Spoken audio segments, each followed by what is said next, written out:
હું ઈચ્છું છું કે તમે બધા આ સ્ક્રીનનો ફોટો લો. આ વાત તમારા દિલ દિમાગમાં છપાઈ જવી જોઈએ. ચેનલ બતાવે કે ન બતાવે, તમે આખી દુનિયાને બતાવો. દર વર્ષે કેટલા ટન કાર્બન ડાયોક્સાઇડ બચાવી શકો જો એક કાર ઓછી કરી દીધી તો પણ? ઈવી વાપરવાનું કરીએ તો 2.4 ટનથી પણ ઓછી બચત થાય. ફ્લાઇટ ટાળવાથી કેટલી બચત થાય પણ એ જે પહેલી વાત છે. આ કોઈ તમને કેમ કહી શકે? કારણ કે આપણી સંસ્કૃતિ છે કે ઘર એટલે ઘોંસલું, ઘોંસલું એટલે ઈંડું. હું આ વાત કહું તો એવા શૂરવીર છે જે બોલે આ હિન્દુઓની વસ્તી ઓછી કરાવે છે. ભાઈ, વાત હિન્દુ કે મુસલમાનની નથી, વાત છે પૃથ્વીને બચાવવાની. જ્યારે અહીં મનુષ્ય જ નહીં બચે ત્યારે કરી લેજો હિન્દુ મુસલમાન. કોઈ નથી કહેતું બાળકો ન હોવા જોઈએ, મને પણ બાળકો ગમે છે.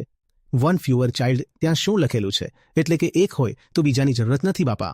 જે દિવસે તમે એટલા બધા થઈ જશો કે તેને સાચું કહીએ તો એને ખરાબ ન લાગે અને એની સંખ્યા પણ એટલી હોય, ત્યારે દરેક ચેનલ અને અખબારને મજબૂર થઈને આ વાત પ્રાઇમ ટાઈમ પર બતાવવી પડશે. આજે એ નથી બતાવતા કારણ કે સામાન્ય માણસને આ બતાવો તો ચેનલ બદલી દેશે, કેમ કે એના સ્વાર્થ અને સુવિધા પર ચોટ પડે છે. જેને જિંદગી જૂઠમાં ચાલી રહી છે એને સત્ય ભયજનક લાગે છે, સન્માનજનક નહીં. જેના ઘરમાં ઉપનિષદો અને ગીતાનું જ્ઞાન પ્રવેશવા લાગે છે તેનામાં સત્યનું સન્માન કરવાની લાયકાત ઉદ્ભવે છે. સત્ય કોઈ નાની વસ્તુ નથી, ભારે વસ્તુ છે. દરેક માણસ સત્યની ઇજ્જત નથી કરી શકતો.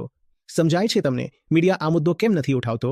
કેમ કે હું આ મુદ્દો એટલે ઉઠાવી શકું છું કારણ કે પહેલા હું ક્લાઇમેટ એક્ટિવિસ્ટ નથી.